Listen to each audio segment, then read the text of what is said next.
Captain, I can see the live link on YouTube. I think it's good. Yeah, Imtiaz, can you hear me?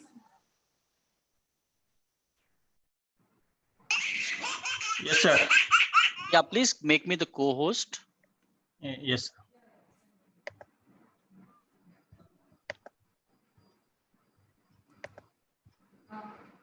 Yes, sir. Done. Thanks.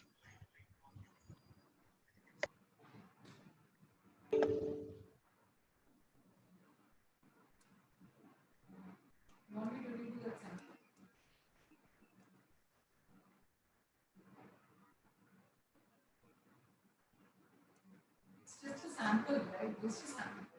We have to get an idea.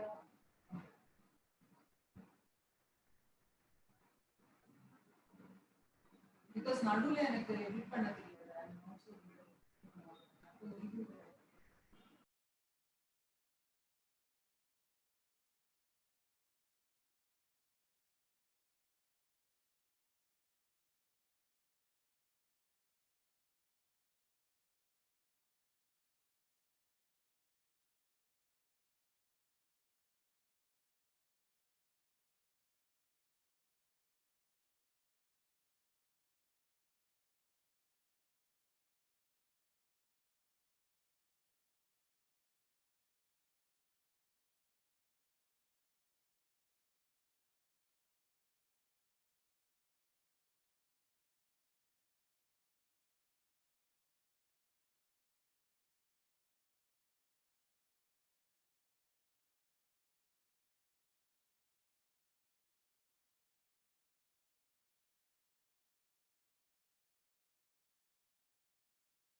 Hello.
Hello, Rahul. Can you hear me? Yeah, I can hear you. Loud and clear. Yes. Okay. Strength 5.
sir.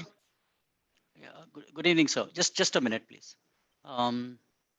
Imtiaz, could you please unmute Mr. Shivakumar, please?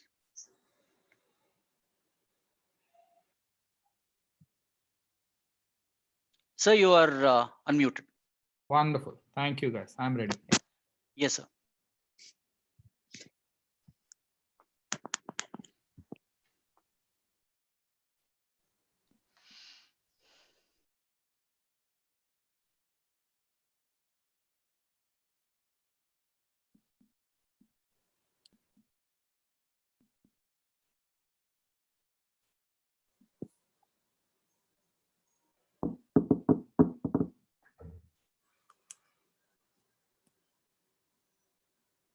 Who's going to do an intro? Is anybody going to put an introduction before I start? Mr. Subbarao? Yes, sir. I will be doing the introduction, sir. Wonderful. Thank you, my friend. So Dr. Dige will take 30 seconds to spell out how the webinar will progress, and then No I will problem. take over and I will then hand over to you, sir. Yeah.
Good evening, sir.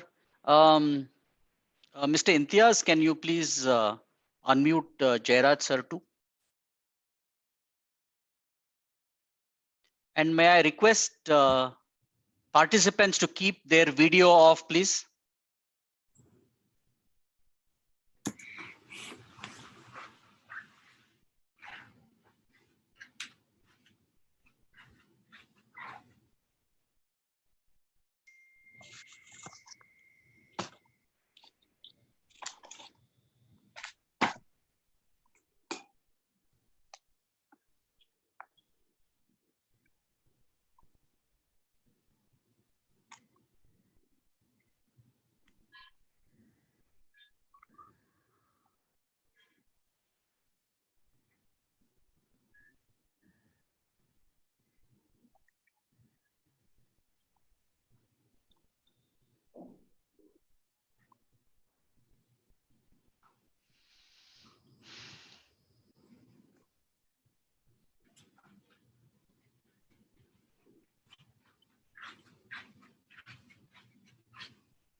Ladies and gentlemen, good evening. We'll just start in a couple of minutes, right at 7 o'clock.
Hi, Shiv.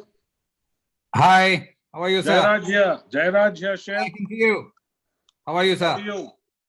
I'm How's absolutely life, fine. Shiv? All well, thank you, sir. Wonderful. And are you in Mumbai? I'm in Mumbai, yes. Wonderful. Wonderful. It's so good to see you, Shiv. My pleasure. We missed you in the last board meeting. Yeah, I'm sorry I couldn't make it. But, I must personally thank you for having accepted this invitation and for being here. It's a great occasion for all these guys. So thank you, Shiv, from the bottom of my heart. Thank you, sir. But we'll go through it as soon as Captain flags off the proceedings. We'll start. Okay. Yeah, ready? It's 7 o'clock. Good to go. Yeah. Yes, Captain, you Rahul, can start. Rahul, all yours. Yes, very good evening and welcome to everyone. My name is Rahul Dige. I will just take you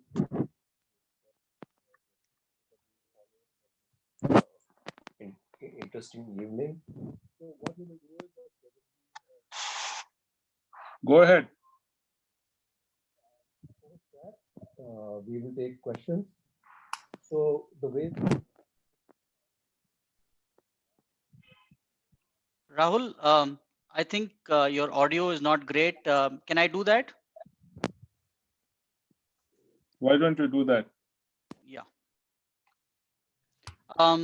So how it goes is that we'll start off after my introduction, where Mr. Shivakumar will go through his address, and then audience can post their questions on the chat. It will be collated by my colleague, Dr. Rahul Dige, and he will then address it to Mr. Shivakumar after he speaks for about 35 to 40 minutes, and will answer your questions for about 15 to 20 minutes. So that is how this webinar goes. I request all of you to mute your video, participants to mute their video, so that we can have a smooth webinar. And I would now like to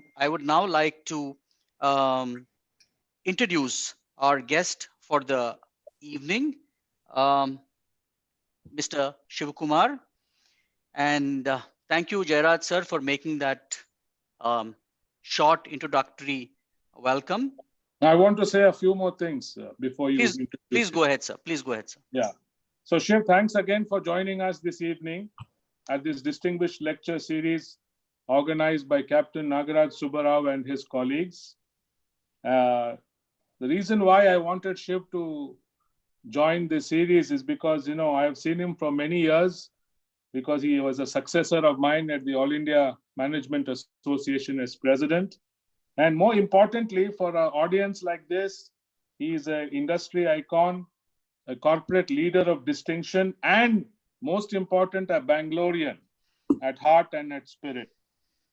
So he's speaking about globalization. What next is exactly the subject which I think your audience requires, Captain. And Yes, so sir. over to you, Captain, for the formal introduction. Thanks again, Shiv, for acceding to my request and coming here this evening. Pleasure. Go ahead, Captain. Thank you very much, sir. And I would just like to add that our Honorable Pro-Chancellor, Dr. Premchandra Sagar, was to attend, but he's engaged elsewhere, and he sends his best wishes. So good evening and welcome to the Distinguished Speaker Series brought to you by Executive Education, Dayananda Sagar University, Bangalore. I would like to welcome Mr. D. Shivakumar to this webinar on globalization, what next? Shivakumar, or Shiv as he is popularly known, is currently the Group Executive President at the Aditya Birla Group for Strategy and Business Development. He joined the ABG Group in January 2018. Prior to this, Shiv was Chairman and CEO for PepsiCo for 4 years, and before that with Nokia as CEO for India and later emerging markets for nearly a decade. Shiv has been a CEO for half his career and is one of the youngest CEOs in India. He has worked in Hindustan Unilever Limited for a number of years, mostly in marketing. Shiv has worked with over 50 brands in his career and seen many business transformations. Shiv writes and teaches regularly on innovation, leadership, followership, business models, digitization, etc., across the leading business schools in the world. He is an avid sports watcher, a great fan of Manchester United and Barcelona football teams, John McEnroe and Roger Federer in tennis. Shiv is a believer in giving back to society. Shiv has been on the board of governors of the Indian Institute of Management, Ahmedabad, between 2012 and 2017. He was on the Godrej Consumer Products Board between 2009 and 2017. He was the president of the All India Management Association in 2012-13. He is currently the chairman of the Mobile Marketing Association and chairman of the Advertising Standards Council of India. He is currently on the board of XLRI, Jamshedpur, and IIM Udaipur. Shiv has been awarded many times in his long and illustrious career. Best CEO, Best Brand Builder for Leadership, for Turnaround, etc. The awards most dear to him, however, are the two distinguished alumnus awards he got from IIT Madras and IIM Calcutta. He is only one of the 20 people in India to have distinguished alumnus awards from both the IIT and IIM. Shiv is married to Hamsini, who runs her own brand innovation and semiotics consulting company. I would like to welcome Mr. D. Shivakumar to this webinar. Thank you very much, sir, for being here, and over to you. Yes, good evening, ladies and gentlemen. I see that we have close to 300 people on the, or close to that on the webinar, which is good. I'm going to talk about globalization, what next. And the reason I'm doing this is Mr. Jairaj. Mr. Jairaj, who was president of All India Management Association a few years before me, the former chief secretary of the government of Karnataka, and currently on the board of governors of the Dayananda Sagar University. So when he called and said, hey, Shiv, I'd like you to do this, I can never say no to him because he's been a dear friend and a good mentor. So what I'm going to talk about is globalization, what next? Globalization, simply defined for everyone, is the interdependence of culture, economics, and people. That's what it is. The interdependence of culture, economics, and people, that's what is globalization. And that's what I'm going to cover over the next 40 minutes. Next slide, please. So I personally believe that there has been no playbook for globalization. Every large enterprise talks of globalization. My hypothesis is that it's happened through a series of events, and various leaders have tried to ride the global wave and then make themselves into a global organization or have a global mindset. If you look at what is a global mindset, it is the ability to absorb information, tradition, and culture so that you can create impact in that country. The ability to absorb information, tradition, and culture to create impact in the country. Globalization or a global mindset requires the intellectual, the psychological, and the social insight. All three are important if you truly want to be a global citizen or a global manager. Next slide, please.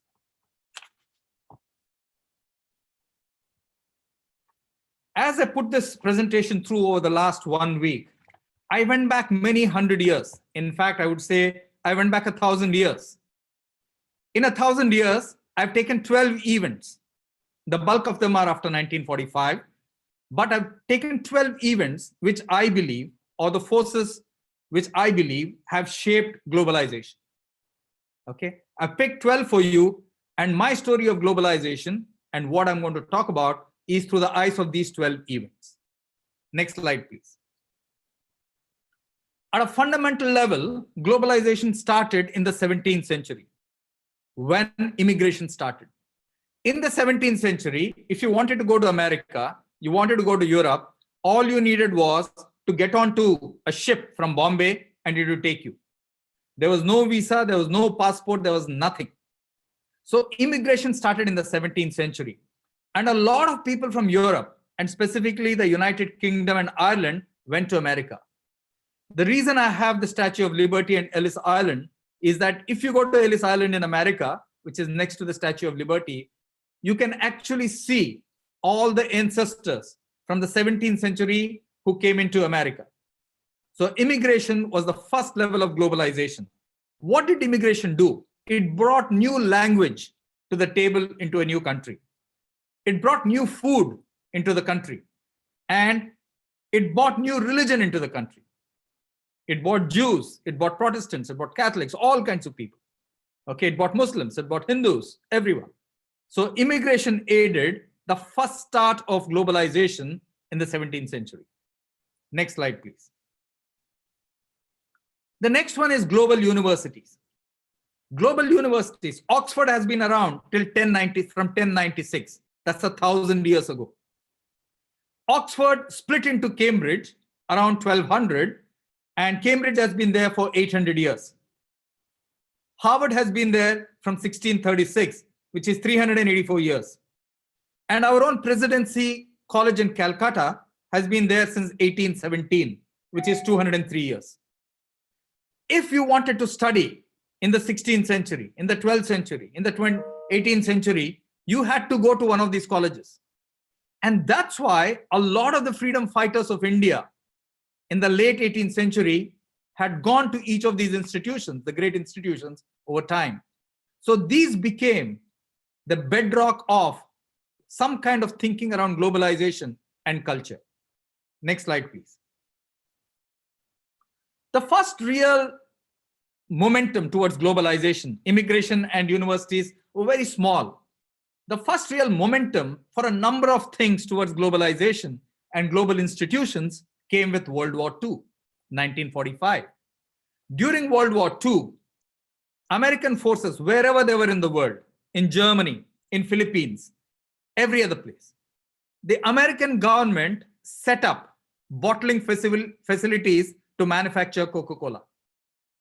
At the end of the war, believe it or not, they sold each of the factories to Coca-Cola for $1. And suddenly, Coca-Cola had rapid presence across the world. Wherever American troops were there, you found Time magazine, you found Wrigley's chewing gum, and you found Camel cigarettes. All three of them were given to American soldiers as part of the American deal. In fact, the current format of the Time magazine that you see, Time magazine was much bigger. This format was actually developed so that it could be tied and thrown from a helicopter or from an aircraft so that troops could read about America. So wherever you go in the world, if America has been in that country during World War II, you'll see these four brands. So World War II was a defining moment for globalization. Next slide, please.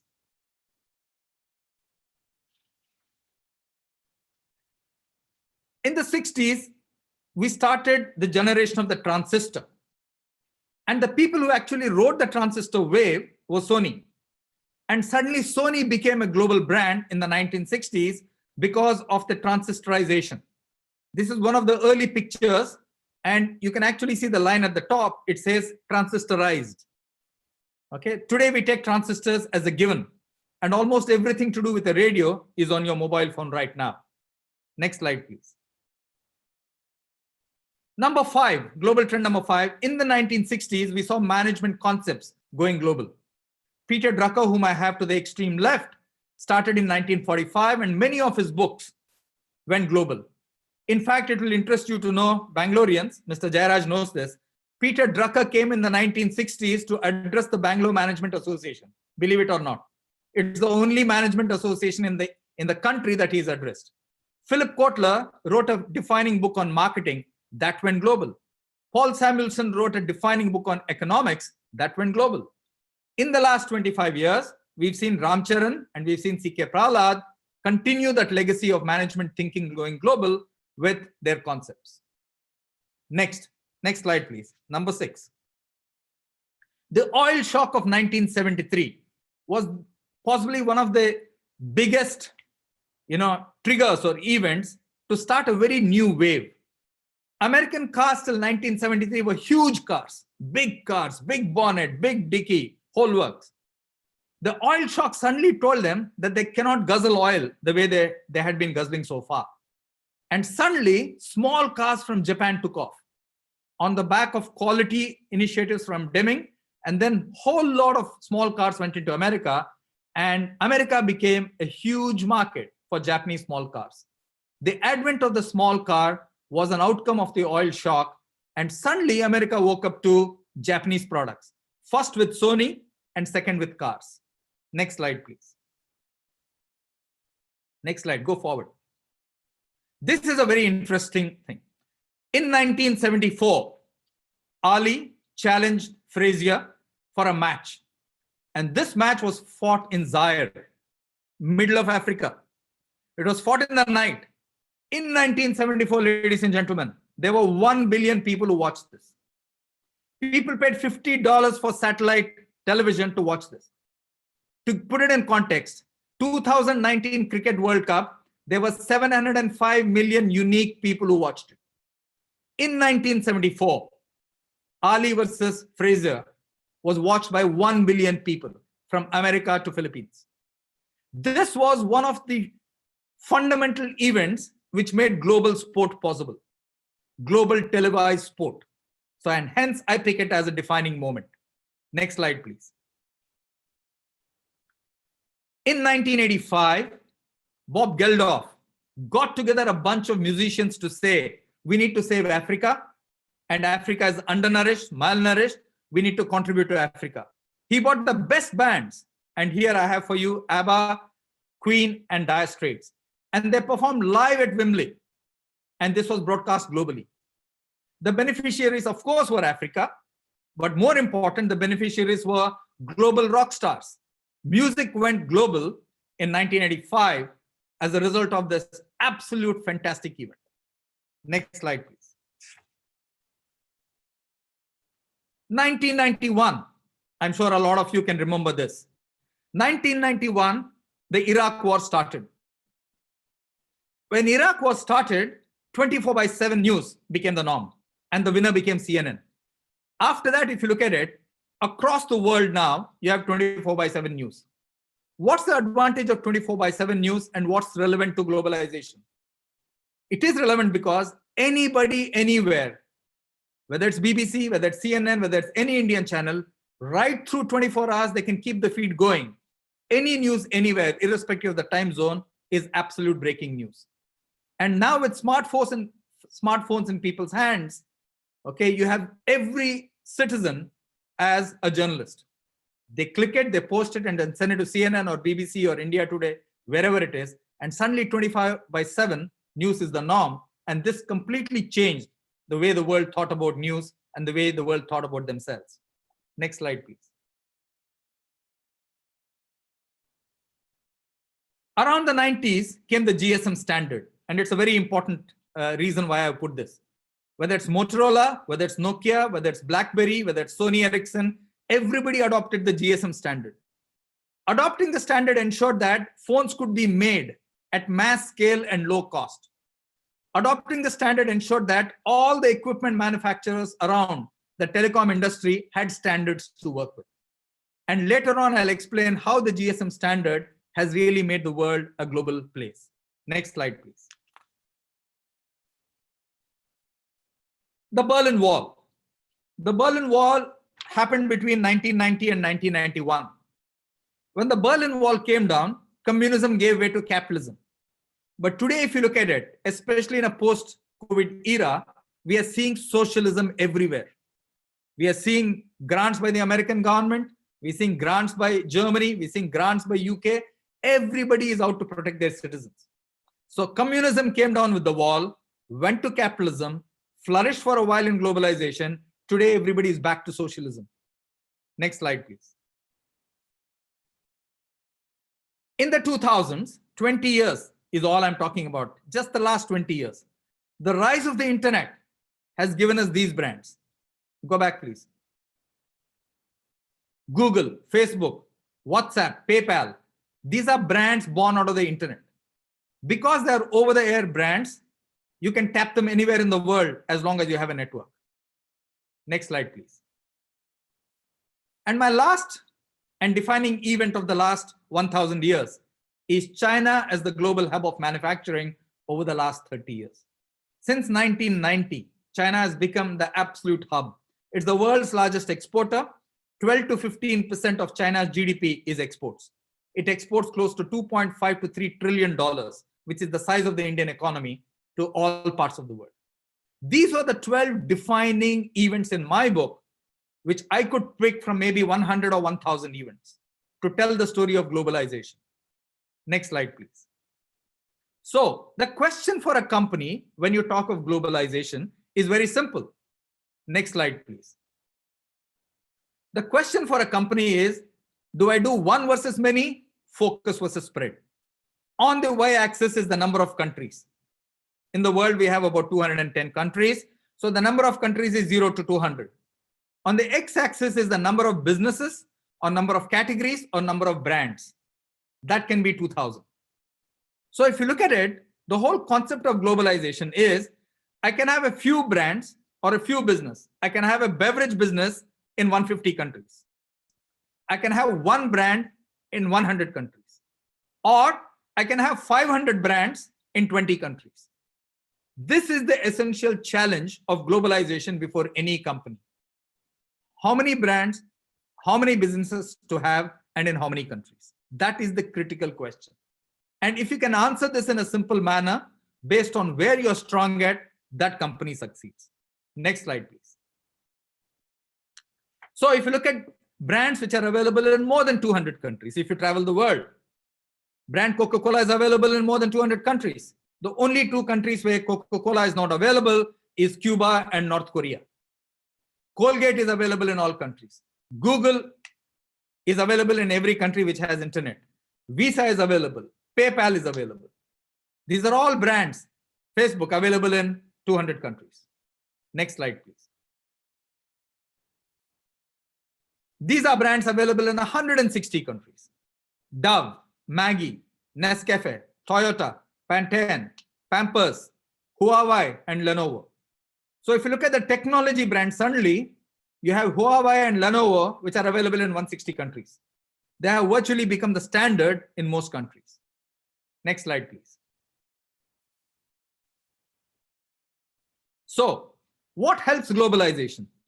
I believe global standards, having global standards, or the lack of it, not having global standards, actually helps globalization. And through examples over the next few slides, I'll show you where standards have worked and where standards haven't worked, and why we haven't had globalization, because the standards did not work for the world. Next slide, please.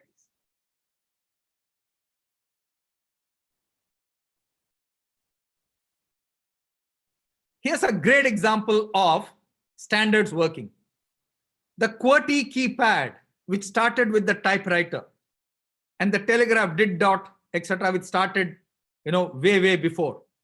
Imagine the world if QWERTY standardization was not there. Every single typewriter, every single laptop, every single mobile phone will have its own configuration. Indians will have their QWERTY, Taiwanese will have their QWERTY, Americans will have their QWERTY, somebody else will have their QWERTY. It would have been the most confusing thing to ever deal with. So having a standard of QWERTY, which started with the typewriter, has helped many generations of hardware products like laptops, like iPads, and phones, all three. This is an example of a great standard which has continued over 200 years. Next slide, please. Look at traffic lights. Wherever in the world you go, red, orange, green is traffic lights. Imagine if a country had a different traffic light and you were to go there. You would just lose your brains. Here's a great example of the whole world adopting the same standard to traffic lights. So every single driver, every single pedestrian knows what red, orange, and green mean in all the 200 countries of the world. So here's Washington, here's Russia, here's China, here's India. The same traffic light, the same standard applies everywhere. That helps. Next slide, please. All of us travel. When you travel abroad, the biggest challenge you have is language. You don't know whom to ask for what. If you look at the world's airports, look at the symbol design in each of the world's airports. Baggage claim, very simple design. Toilets, very simple design. Medical assistance, very simple design. Gates, very simple design. Car park, very simple design. Where the train is, very simple design. Duty free, very simple design. Prayer rooms, very simple design. So anybody and everybody can just look at this sign and say, hey, I know where to go. So having a global standard around symbol design in airports has helped many a traveler. Next slide, please.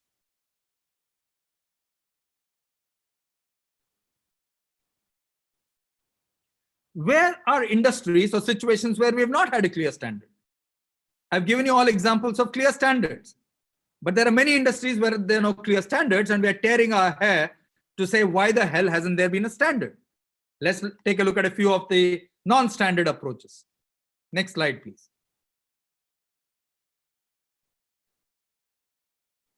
Cars is a very good example. You have left-hand drive cars, you have right-hand drive cars, based on the legislation of the country. Imagine if the whole world had only one set of cars, either left-hand or right-hand. Imagine the economies of scale, imagine every single thing that would have worked for that industry. But unfortunately for us, we split as left-hand drive and right-hand drive. I give you a simple example. Let's take a simple thing like a pen. There is no left-hand pen and right-hand pen. It's only lack of a standard which made cars left and right hand. It does not function any differently. It's what I call irrelevant difference. Next slide, please. Look at electricity and plug points. Wherever you go in the world as a traveler, you're completely confused. Which plug point do I take? There's a 3-pin, there's a 2-pin, there's a 3-pin small, there's a 3-pin big, all kinds of things.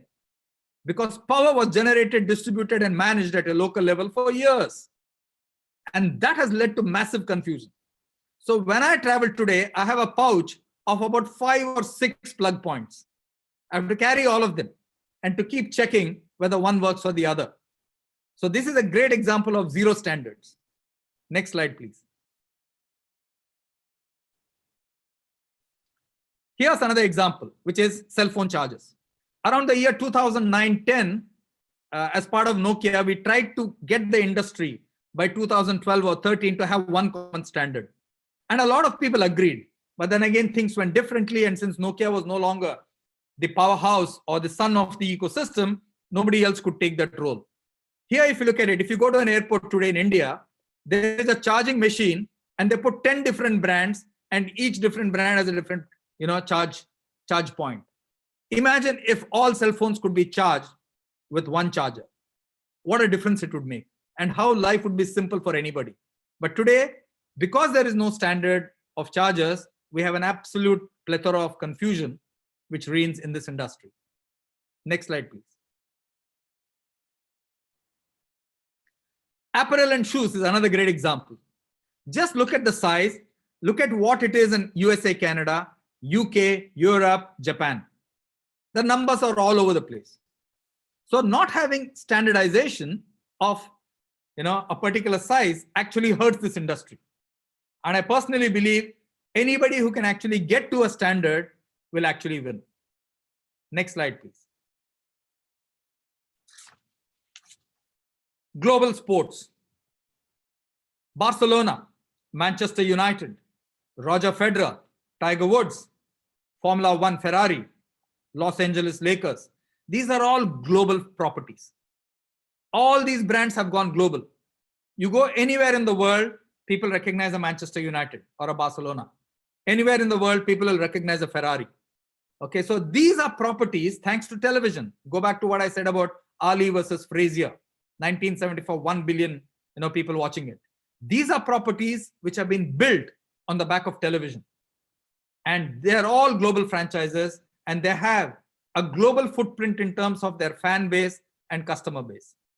Next slide, please. If I were to name one brand of the 60s or 70s, which was an absolute rage, which was the most aspirational brand in the 60s, 70s, and 80s, it was Levi's jeans. If any of your uncles, aunts, parents went abroad, you tell them, buy me a pair of Levi's jeans. This is the kind of advertising which Levi's used to do in the 1960s. It was truly one of the most iconic global aspirational brands. No longer so, I must admit, but definitely for 3 generations, 60s, 70s, 80s, nobody could touch Levi's. Next slide, please. Let's look at regional sports. Sports and franchise which have regional appeal. IPL is a very good example of that.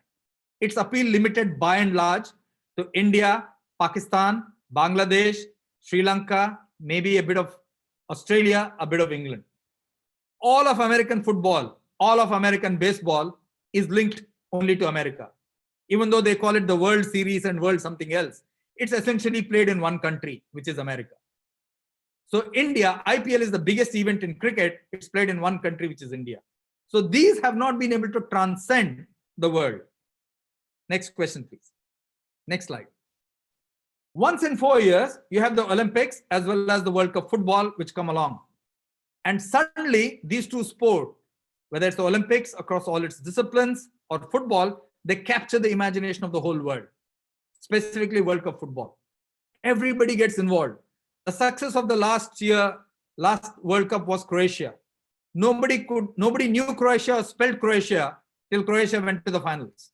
And then everybody's got to know about Croatia, the country, the culture, the prime minister, and everybody else. Okay, so this happens once in 4 years, and there's a huge globalization frenzy which happens as a result. Next slide, please. So, while I've talked about a lot of the big events across the world, it's also important for me to signal what India has given the world.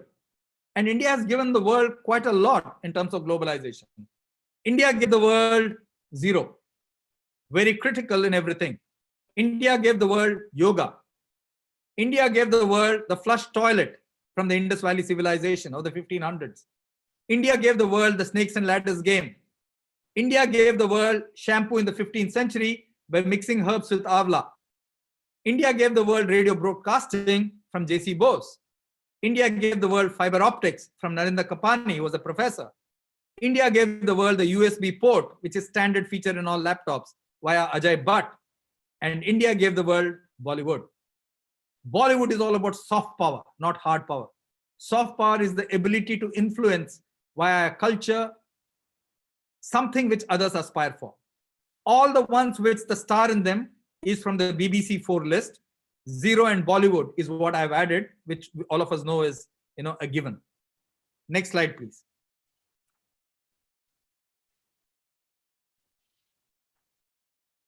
So now we come to COVID. COVID-19 is a global pandemic. Okay. This is like the Spanish flu, which was there in 1918 and 1919, exactly 101 years ago. So now we are in the COVID era. This is a global problem. We've had global lockdown for the last 45 days in almost every country. Some countries are opening up. Some states and some cities in India are opening up. Now let's look at what happens to globalization in a post-COVID world. And I have 5 slides and thoughts for all of you. Yeah. In 2017, after President Trump was elected, The Economist said this. The Economist said the President of the United States of America plays 2 roles. The first role being the President of the United States, and the second role is the leader of the free world.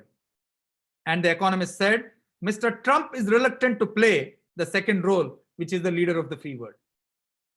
Which leads me to my next slide, which is, who will step up and build consensus? Why do I say that? Number 1 and number 2 are fighting. The largest economy in the world, USA, 22 trillion, is fighting with the number 2 economy in the world, which is about 14, 15 trillion. The 2 of them are fighting. When giants fight, who is going to step up to build consensus? Will it be Europe? Will it be Japan? Who else can do it? Will it be India? I don't know.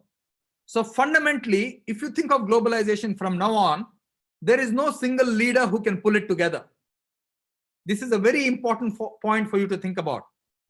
Because in the last crisis, which was the 2008 financial crisis, we had President Obama convening the G20. He got all the top 20 economies in the world and said, how do we address this financial crisis? And out of that came a plan, and everybody agreed to that.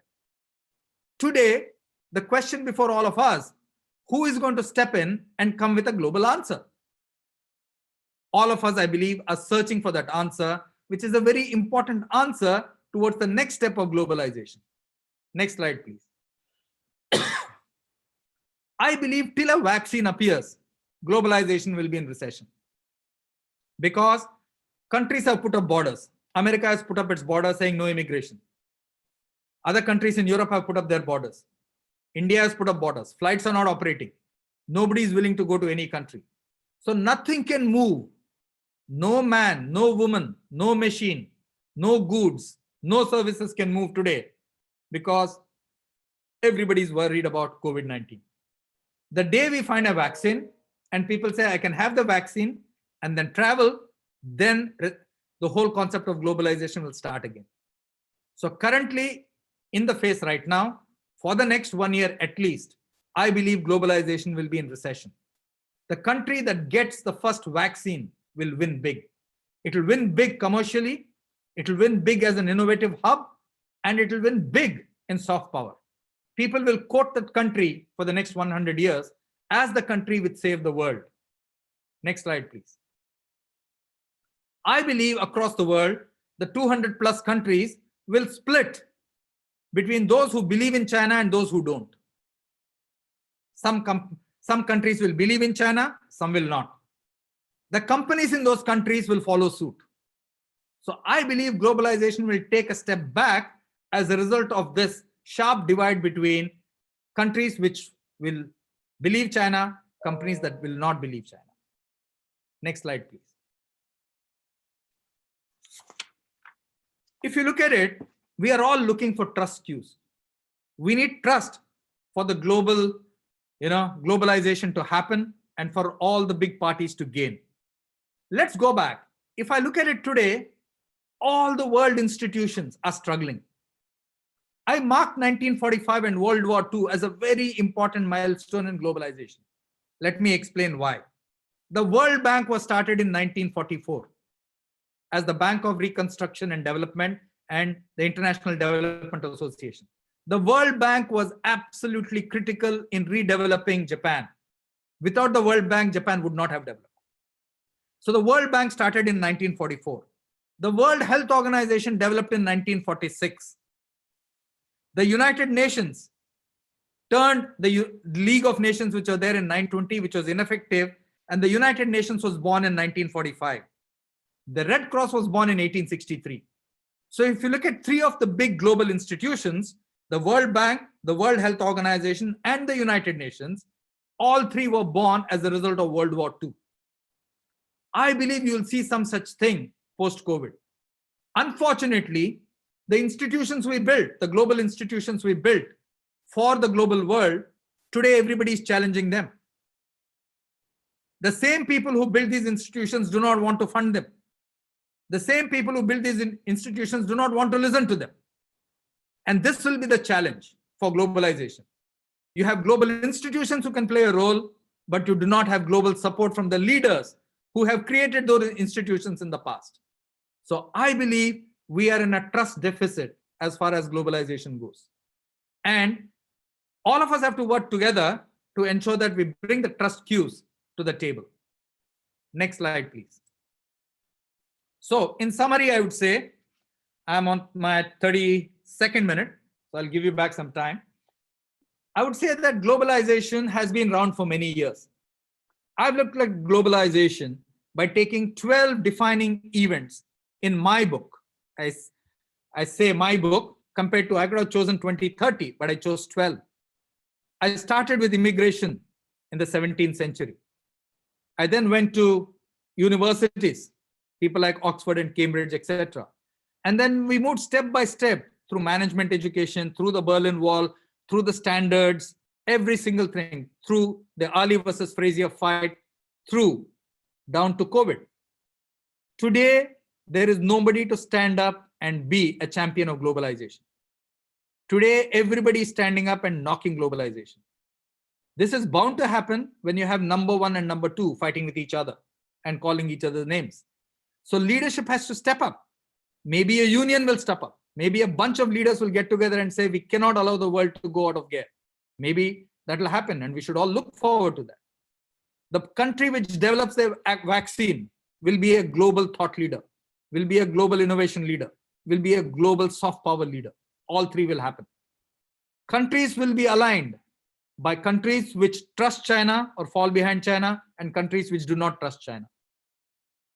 Finally, it is time for us to revive the great world institutions like the United Nations, like the WHO, etc. These were institutions built to ensure that the world was a better place. Today, for whatever set of reasons, the very same governments, the very same people who built these institutions are tearing them down to pits. So I believe globalization is in recession for the next 1 year at least. And it will need remarkable leadership. It will need collaboration And globalization is all about appreciating the other person's culture, the other person's psychology, the other person's religion, and the other person's practices. The more we are tolerating of what has happened, the more we will win, and we'll get back to a saner world. So that's all I have to say, ladies and gentlemen. Thank you for dialing into this webcast. Finished at 34 minutes. I'm more than happy. We are at 7:41. More than happy to take questions for the next 20 minutes. Thank you very much. Thank you very much, sir. That was an enthralling short journey in globalization. What next? Particularly your views on the last couple of 100 years. And I've got some interesting questions. I would like to check if my colleague Rahul Dige is around. Rahul, are you there? Yes, I'm here. Yeah. Can you please. hear me? Yes, loud and clear. Okay, great. So I will read out some of the questions and I will try to organize them in the best manner possible because there are questions around various aspects of your talk. So one question, of course, in everyone's mind maybe is in this, as a result of this, is there a likelihood of a large opportunity shift from China to India, and how do you see that? So I personally believe no. If I look at, I mentioned that the China supply chain and the China dominance in electronics, footwear, apparel, socks, etc., has been built over 30 years. For any country to build it, you need access to raw material, you need access to capability, and you need access to foreign markets. All three are important. Okay, and Bangalore, where you sit, is a great example where TI, okay, started with the Software Development Center in 1984. It's taken us 16 plus 20, 36 years to be the powerhouse that we are. We export $147 billion of software. Now, why can't every country do it? It's not easy. So while we might win, I believe it won't be tomorrow morning. Most people think it's going to be tomorrow morning. I don't think so. The Indian economy is domestic-led. It's private consumption-led. So I think our immediate focus is to get that right.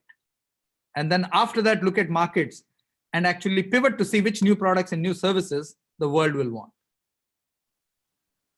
Great.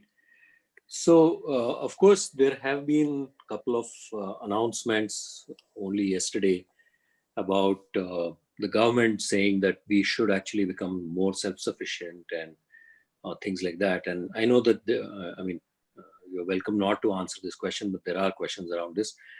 So, is there something that the government is specifically sort of trying to push towards local economy and local production and local consumption? Do you see that happening?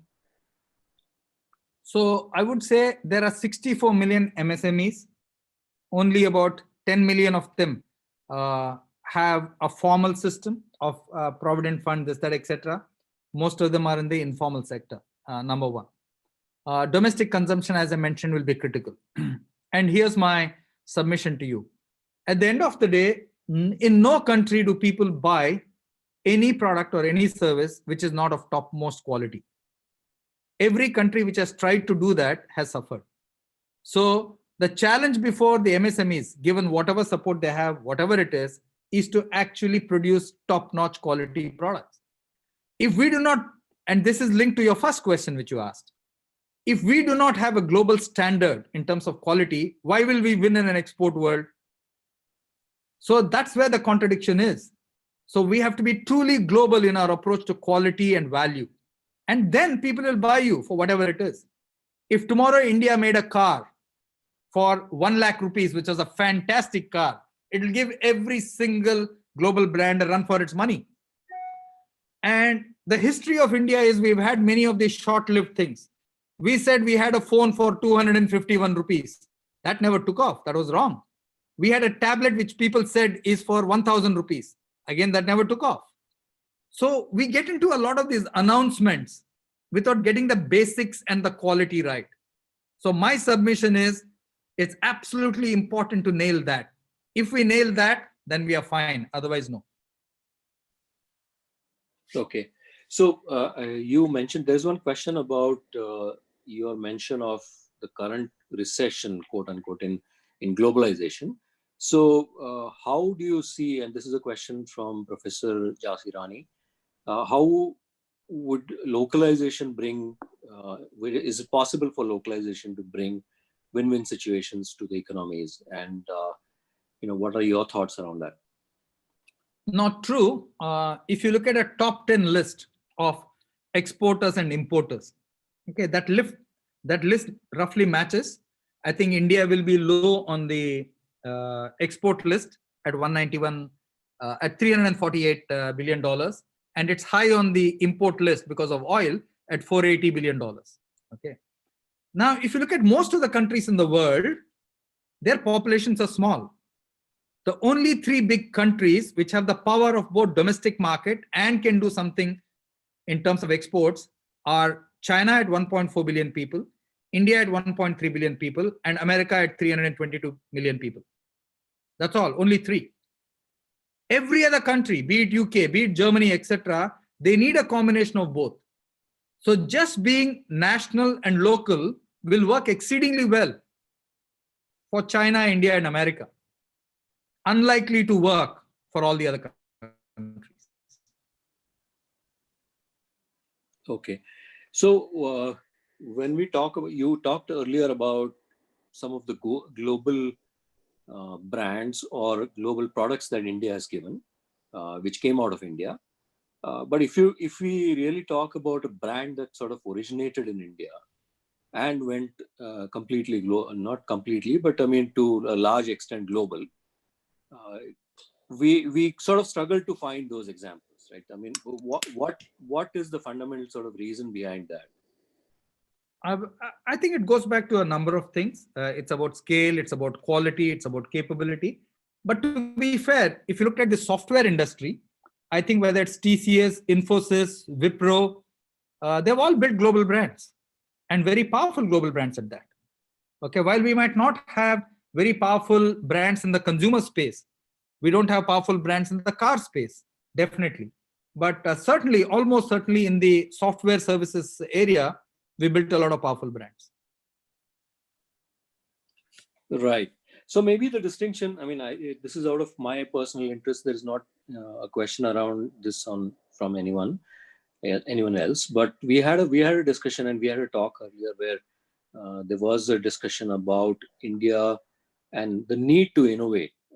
And is it the case that we have now sort of gotten to a point where we are averse to taking non-linear risks, where we invest, build products, take some risks, and then reap sort of large benefits out of that investment later?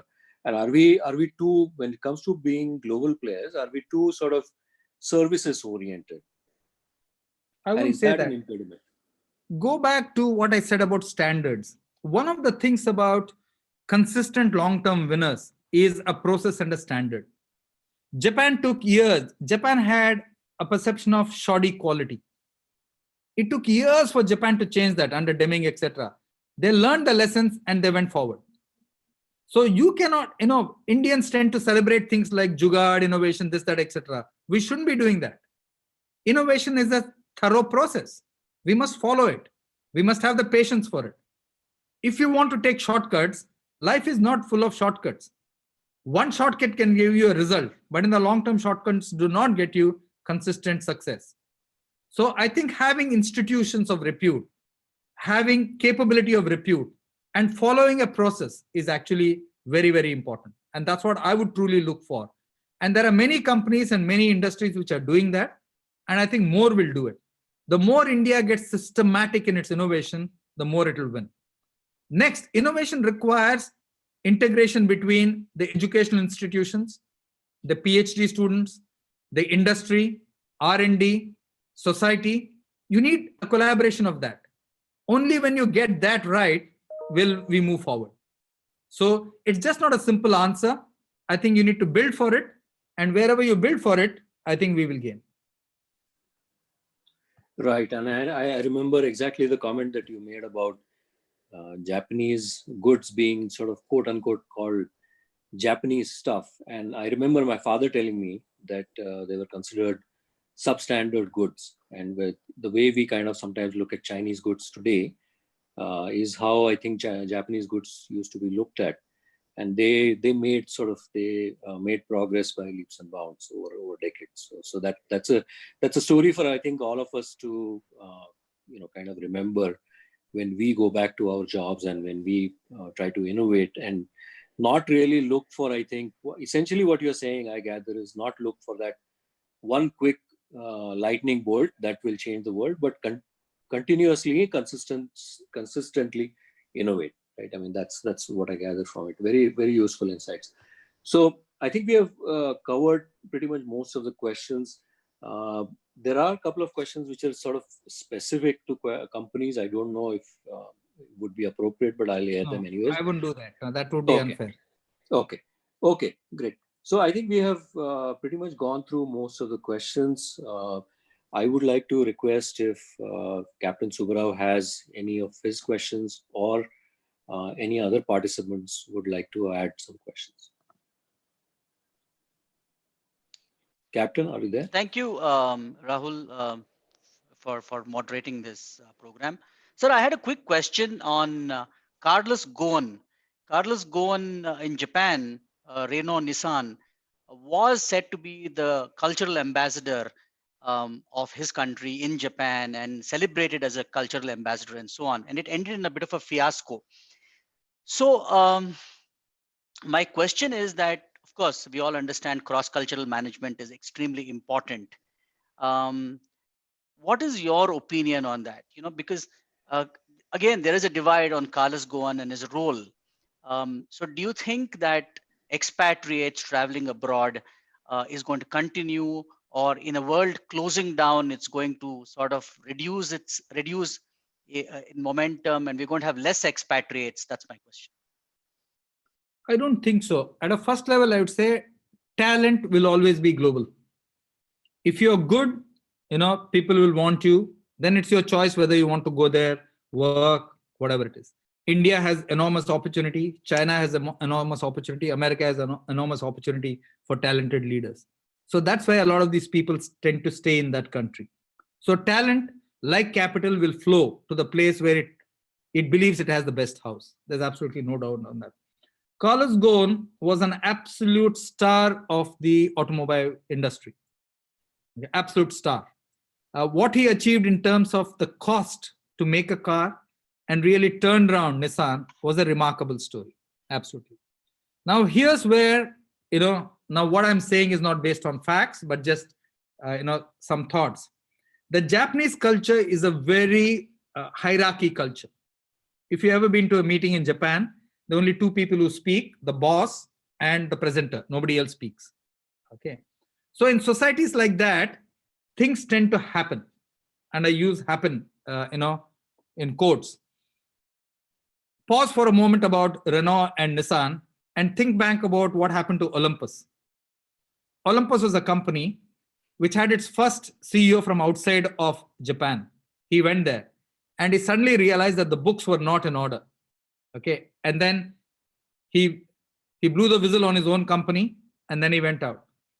And I remember Stephen Sokor interviewing him in a Geneva business school. And I happened to be in the audience. And Stephen Sokor asked him, how did you feel? He said, I was very scared. And even when I was talking about my company, I realized that nobody else will hire me ever again.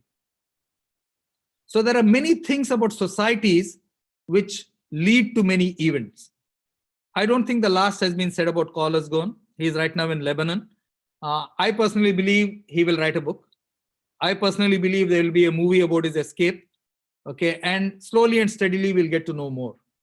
Okay, so I don't think the last word has been said from the car company on their relationship with their former CEO.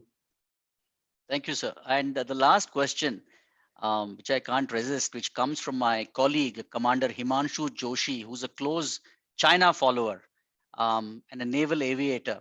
So he says, do you think China has overstretched and is now, kind of imploding?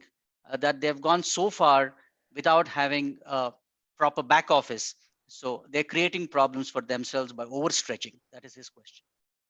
I don't know. Difficult for me to answer without the data, points. But at one level, what you say is right. Every company, okay, let me start. Every individual, every society, every company, and every country which stretches lands in some kind of a problem. Okay, we know individuals, definitely. Let's take companies. Let me give you 3 examples. Toyota, Volkswagen, General Motors. All 3 of them stretched to become number 1 in the world by number of units sold. And all 3 of them ran into quality problems. Volkswagen, the gas leak, Toyota, something else, etc. Let's look at a society where you sit, sir, Bangalore. For all its growth in Bangalore, we are severely challenged on traffic.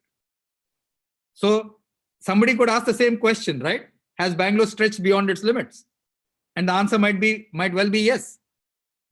And similarly, a country too, when a country stretches beyond its limits, it's quite likely that it has some kind of challenge. So I don't know which industry of China, certainly, but time will tell is all I can say. Thank you very much, sir. It's been an absolute honor and privilege to have you here today at Dayananda Sagar University Distinguished Speaker Series. And I would also like to sincerely thank Mr. Jairaj, IAS, Yes, an advisor. My mentor and friend, absolutely. Yes, sir. And he is our mentor and friend too, for being here and taking part in this webinar. I must thank my wonderful team for putting up this webinar, Dr. Rahul Dige, Professor Rajan, Aravind, Mohammad Imtiaz, Malati, and Professor Naveen Sriram. We have some wonderful speakers coming up. Dr. Srinivas Gorti from Austin, Texas, Mr. Vinod Philip from Berlin, West Germany, who will speak on energy. Professor Richard Boyatzis from the Western Case Reserve at Cleveland, Ohio. Those are our next 3 distinguished speaker series on the distinguished speaker series. Thank you so much, sir. And I would thank the participants for being here today and turning up in large numbers. We had a record attendance of 300 people. We're giving out a participation certificate for being here, and Professor Rajan has shared the link. So you can click the link and collect your certificate. Thank you very much and good evening. Thank you, guys. God bless. Thank you, sir. Thank you.